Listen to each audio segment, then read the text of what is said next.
చందమామ short story చక్క చెప్పులు తోలు చెప్పులు. హేలాపురిలోని ఒక వైద్యశాలలో చికిత్స పొందుతున్న తన బంధువును చూడవచ్చాడు కేశవులు. ఆ వైద్యశాలలో అంతగా మతి స్థిమితం లేని వారికి కూడా చికిత్స చేస్తుంటారు.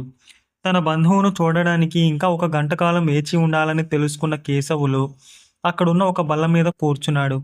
అప్పటికే మరొక వ్యక్తి అక్కడున్నాడు. మాటల సందర్భంలో కేశవులు ఆ వ్యక్తితో తన బంధువుకు మతి స్థిమితం ఎందుకు తప్పిందో చెప్పి మీరెవరి కోసం వచ్చారు అని అడిగాడు. అందుకు ఆ వ్యక్తి, నేనిక్కడ 4-5 నెలలుగా చికిత్స పొందుతున్నాను. నాలో కొంత మతి స్థిమితం తప్పిన లక్షణాలున్నాయంటున్నారు అన్నాడు. ఇంతవరకు తనతో ఎంతో సౌమ్యంగా తెలివిగా మాట్లాడిన వ్యక్తిలో అవలక్షణాలు ఏమిటని కేశవులు ఆశ్చర్యపోతూ, మీరు చూడబోతే ఇంత చక్కగా మాట్లాడుతున్నారు, మీకు ఈ వైద్యశాలలో చికిత్స ఏమిటి అన్నాడు.